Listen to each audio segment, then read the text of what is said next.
है वो ये कहेंगे गर्वपूर्वक बलिया के विकास में एक बूंद मेरी ओर से भी पड़ी है, मेरी ओर से भी पड़ी है।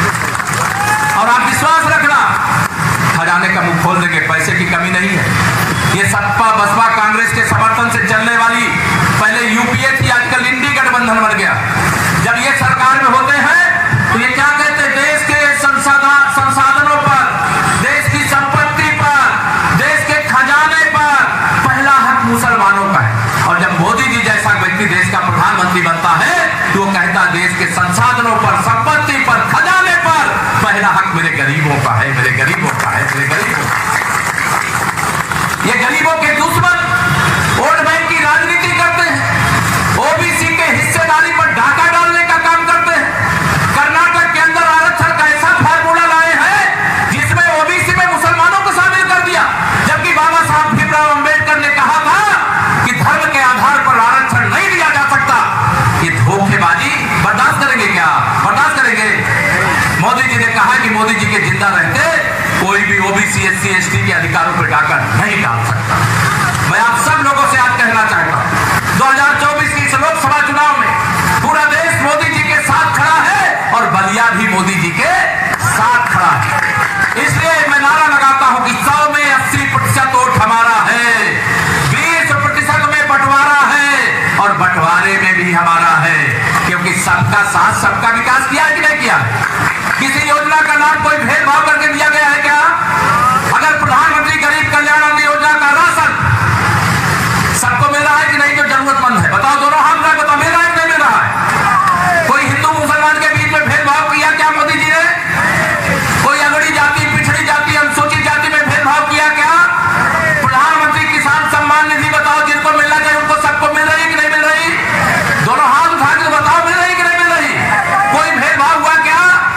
हर घर नल से जल पहुंचाने का काम चल रहा है कि नहीं चल रहा है? लेकिन ध्यान रखना, टोटी बचा के रखना। मैं इसलिए बताया दे रहा, बहुत जिलों में मुझे पता चला टोटी खोलने का काम हो रहा है,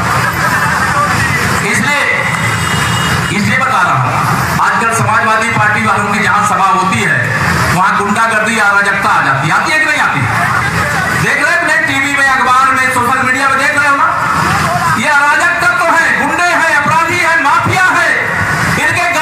इनको गरीब के दुख से लेना देना नहीं है, इन्हें माफिया के कारण से दुख होता है। आज माफिया मुक्त उत्तर प्रदेश बन रहा है, अपराधी मुक्त उत्तर प्रदेश बन रहा है, जमीन पर कब्जा करने वालों से मुक्त उत्तर प्रदेश बन रहा है, माताओं बहनों के सम्मान से खिलवाड़ करने वालों से मुक्त उत्तर प्रदेश बन रहा है, आज भ्रष्टाचार मुक्त उत्तर प्रदेश बन रहा है, जिनके जान निकली जा रही। मैं आप सब लोगों से यहां कहना चाहता हूं, आने वाली 1 तारीख को इतने कमर खिलाना, इतने कमर के बटन दबाना, इतने कमर के बटन दबाना कि जब बलिया के वोटों की गिनती हो तो बलिया केवल बलिया नहीं, मैंने कहा बलिया केवल यूपी नहीं है, बलिया का संदेश पूरे हिंदुस्तान में जाना चाहिए। इस लक्ष्य के साथ कमर खिलाना।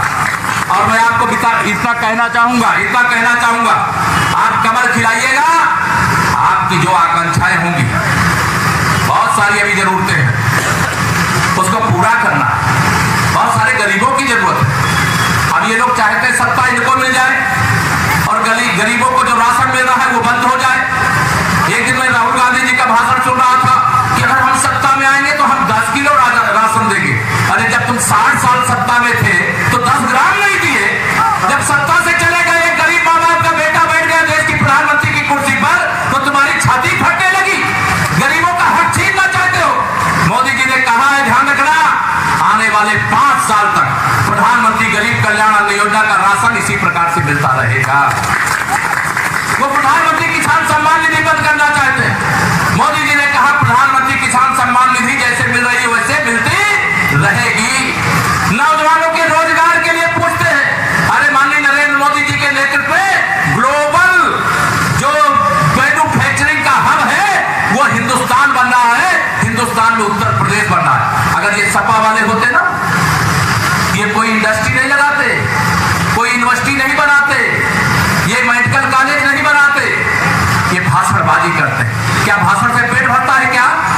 ये गुंडे लोग, अपराधी लोग, माफिया लोग बम और कट्टा बनाने की फैक्ट्री लगा सकते हैं, गरीबों को रोजगार देने वाली इंडस्ट्री नहीं लगा सकते। आज देश आत्मनिर्भर हुआ है।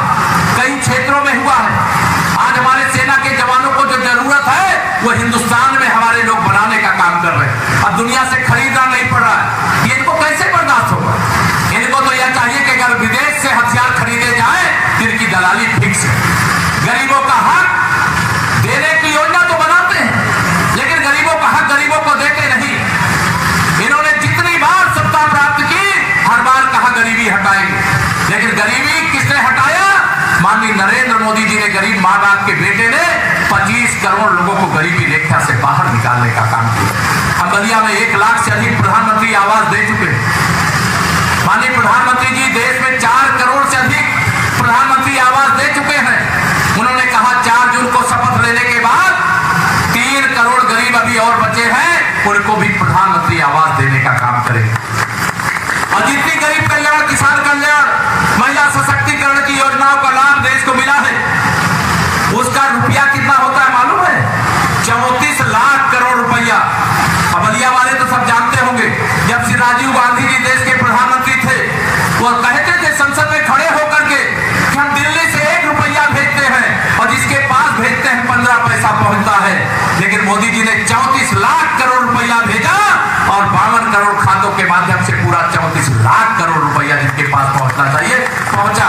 अगर ये लोग सरकार में होते तो 5 लाख करोड़ आता, 29 लाख करोड़ ये बेईमान खा गए होते। लेकिन आपने इनका बोरिया बिस्तर बांध दिया है, इनकी दुकान बंद होने की एकदम तैयारी है। सपा समाजवादी पार्टी बनने जा रही है। सपा पूरी तरह से उत्तर प्रदेश से सफा होने जा रही है।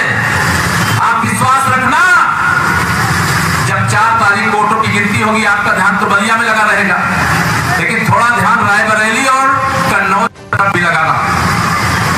कन्नौज से श्री अखिलेश यादव जी चुनाव हार रहे हैं और रायबरेली से उनका दोस्त श्री राहुल गांधी भी हार रहा है। और बलिया में आप कमल खिला रहे ना, तो मैं आप जब यहाँ पर आया हूँ ये जरूर कहना चाहूंगा, भारतीय जनता पार्टी एक ऐसी पार्टी है जो सबको सम्मान देती, सबको स्थान देती। बलिया तो बिहार के बॉर्डर में, लखनऊ आओ तो केशव प्रसाद मौर्य मिल जाएंगे, बिहार में जाओ पटना तो वहां सम्राट चौधरी मिल जाएंगे, और बलिया वाले तो हरियाणा भी जाते तो वहां नायक सिंह सैनी जी मिल जाएंगे। अब आप भाजपा में कितना बड़ा सम्मान और स्थान मिला है। भारतीय जनता पार्टी ही सबका साथ, सबका विकास, सबको सम्मान, सबको स्थान देने का काम कर रही है। मैं आपके कंधों पर यह जिम्मेदारी देकर के जा रहा हूं, उठाओगे? मोदी जी ने अयोध्या में रामलला का मंदिर बनवाया कि नहीं बनवाया? दोनों हाथ उठा के बताओ, बनवाया कि नहीं बनवाया? जम्मू कश्मीर से 370 हटाया कि नहीं हटाया? अब आप में से बहुत सारे लोग होंगे जो चाहते होंगे जैसे श्री रामलला की जन्मभूमि पर भव्य मंदिर बना तो काशी विश्वनाथ का भी मंदिर बनना चाहिए, भगवान कृष्ण की जन्मभूमि भी बननी चाहिए। कोई चाहता है कि नहीं चाहता? जरा दोनों हाथ उठा के बताओ, चाहते हो कि नहीं चाहते हो? और यहां भी चाहते होंगे कि अगर जम्मू कश्मीर से 370 हट गई है तो पाकिस्तान के कब्जे वाले कश्मीर में भी तो तिरंगा फहरना चाहिए। चाहते हो कि नहीं चाहते? अरे दोनों हाथों उठा के बताओ, चाहते हो कि नहीं चाहते? मैं लाहौर इस्लामाबाद में तिरंगा फहराने की बात नहीं कर रहा हूं, जो भारत का हिस्सा है वहां तिरंगा ही फहरना चाहिए। और ये क्या राहुल गांधी जी कर सकते हैं क्या? इंडी गठबंधन वाले कर सकते हैं क्या? भगवान बाबा विश्वनाथ जी के मंदिर और कैसे जन्मभूमि का उद्धार ये कांग्रेस वाले करेंगे क्या? 60 साल शासन में थे, इन्होंने राम भक्तों पर गोली चलाई, भगवान श्री राम को काल्पनिक बताया, रामलला के प्राण प्रतिष्ठा समारोह का निमंत्रण पाया लेकिन उसे ठुकराया। और जिन लोगों ने रामलला का निमंत्रण ठुकराया, क्या राम भक्तों ने माफ करेंगे क्या? दोनों हाथ लगाकर माफ करोगे क्या? जिन्होंने रामलला का निमंत्रण ठुकराया, जिन्होंने राम भक्तों पर गोली चलाया, ध्यान रखना उनसे ब्याज के साथ हिसाब चुकता करने का काम करना है। यह अवसर बार बार नहीं आता। इस बार 5 साल के चुनाव में देश 5 साल आगे नहीं जाएगा। 1 जून को आप कमल खिलाएंगे, 4 जून को तीसरी बार मोदी सरकार बनेगी, हमारा देश 100 साल आगे बढ़ जाएगा, 100 साल आगे बढ़ जाएगा। 60 साल कांग्रेस ने शासन किया, विकसित भारत का सपना नहीं देखा, लेकिन माननीय नरेंद्र मोदी जी ने 2047 तक विकसित भारत बनाने का संकल्प लिया है। बताइए उसको सफल बनाओगे कि नहीं बनाओगे? माननीय मोदी जी के नेतृत्व में सरकार बनने जा रही है तीसरी बार, और मोदी जी ने कहा है कि हम तीसरी बार सरकार बनने के बाद विश्व के सबसे बड़े मंच संयुक्त राष्ट्र संघ में भारत को अस्थायी सदस्य अपने मित्र देशों के सहयोग से बनाने का काम करेंगे। आज दुनिया के सबसे बड़े मंच पर भारत का स्थान अस्थायी होगा, लेकिन कांग्रेस की जब हुकूमत आजादी के बाद शुरू हुई तो उसे थाली में सजा करके चीन को देने का काम कर दिया गया। जब तक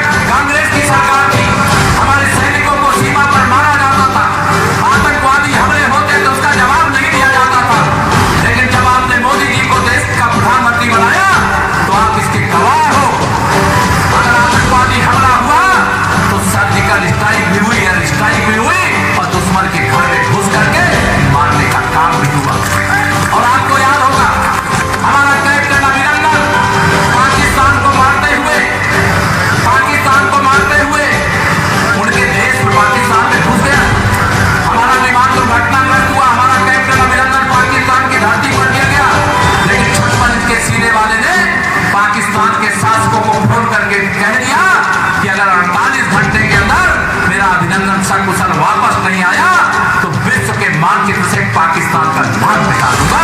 ये कहने का साहस राहुल गांधी जी कर सकते हैं क्या? अखिलेश यादव जी कर सकते हैं क्या? ये तो वैसे भी कहीं पहुंचने वाले नहीं सत्ता के इर्द गिर्द, लेकिन ये कर नहीं सकते। ये काम की गारंटी यही कमल का फूल है जो आपको दिखाई दे रहा है। मैं आप सबसे